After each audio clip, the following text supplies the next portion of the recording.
माँ, बेटे और बहू तीनों ही खाने के टेबल पर बैठकर खाना खा रहे थे। खाते समय लड़का अपनी पत्नी को बोला, तुमने आज भी दाल चावल बनाया? खाना बनाने में तो आलस मत क्या करो तुम। बस हाउसवाइफ ही तो हो, तुम घर पर ही तो रहती हो। तुम्हें रसोई घर में कुछ अलग अलग खाना बनाना अच्छा नहीं लगता है क्या? क्यों रोज ही एक तरह का खाना बनाती हो? पत्नी बोली, आज मैं बनाने वाली थी, मैं आज सूजी की खीर बनाने वाली थी, पर रसोई में सूजी खत्म हो गई।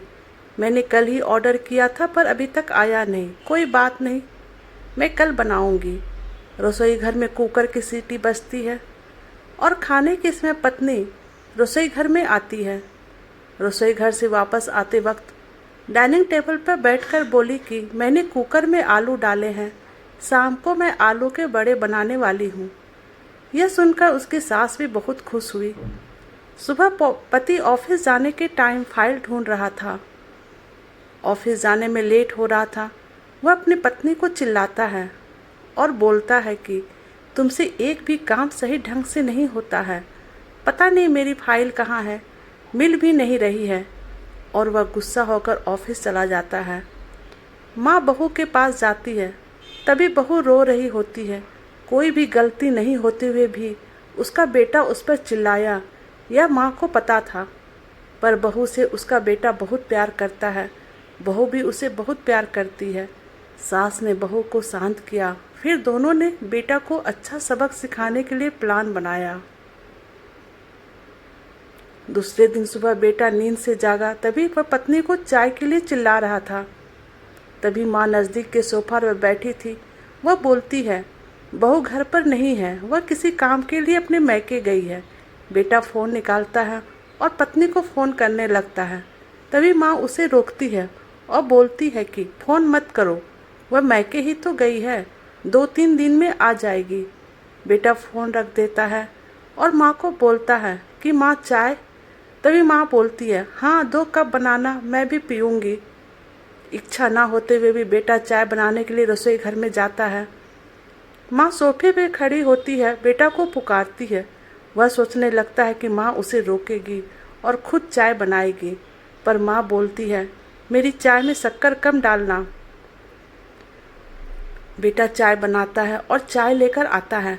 माँ और बेटा दोनों ही चाय पीते हैं। फिर माँ बोली, चाय अच्छा बनाई है, पर बहू जैसे नहीं। वो चाय बनाती है तब तुलसी के पत्ते डालती है। उस चाय की तो बात ही अलग होती है बेटा। कोई बात नहीं, अगले बार तुम चाय बनाओगे तब ध्यान में रखना। बेटा माँ को देखते ही रह जाता है।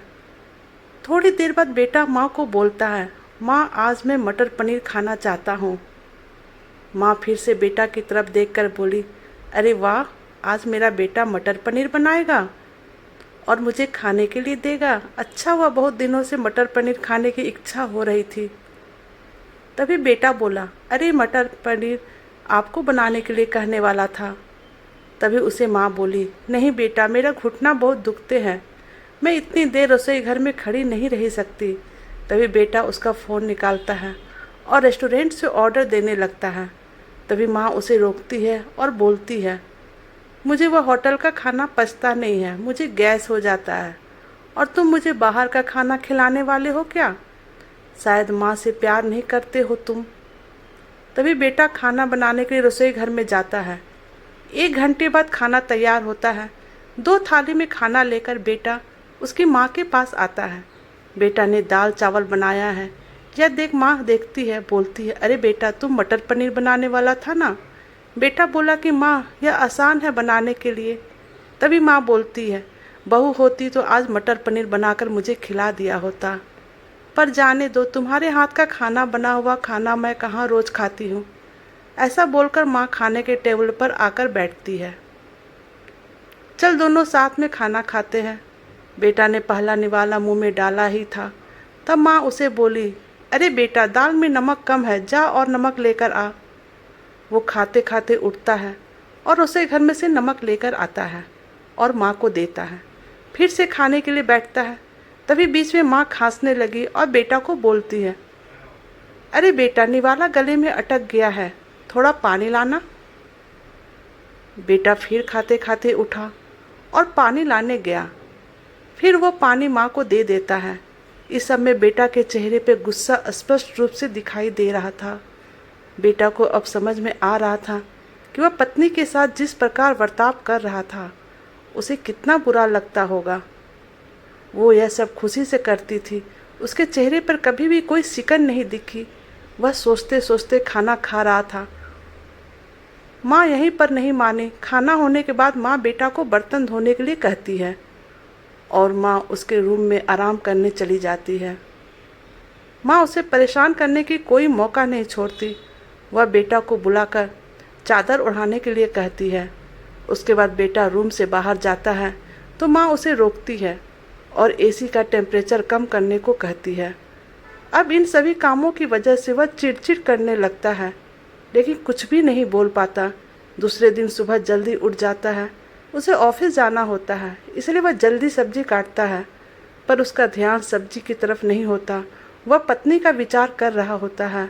वो सोच रहा होता है, हाउसवाइफ का काम आसान होता है, ऐसा मुझे लगता था, पर सच में वैसे नहीं है। मैं कितना गलत बर्ताव करता था अपनी पत्नी के साथ। मन ही मन पछतावा हो रहा था। तभी सब्जी काटते समय अपनी उंगली काट लेता है। वह उठकर बेसिन में उंगली धोने के लिए जाता है। ऐसे में पत्नी उसके पास आती है और हाथ पर पट्टी बांधने लगती है। मतलब पत्नी अपने मैके गई ही नहीं थी, छुपकर उनके ही घर में थी। यह तो सास और बहू का प्लान का एक हिस्सा था। पति पत्नी को देखकर खुश हो जाता है। वह उससे माफ़ी मांगता है। वह बोलता है कि घर का काम करना बहुत आसान होता है। तुम घर पर रहती हो, तुम्हें क्या क्या काम करना रहता है, ऐसा मैं हमेशा बोलता था, पर एक ही दिन में मुझे सब समझ में आ गया। मैं तुम्हें ऐसा कभी नहीं बोलूँगा और इसके आगे हम एक साथ घर के काम करेंगे। अगर घर हमारे दोनों का है तो घर के काम भी हम दोनों ही करेंगे। दोनों का बोलना माँ बाहर से सुन रही थी। वह दोनों के लिए बहुत खुश थी। तो दोस्तों, आपको हमारी कहानी कैसी लगी प्लीज़ कमेंट करके बताइएगा और लाइक सब्सक्राइब कर दीजिए।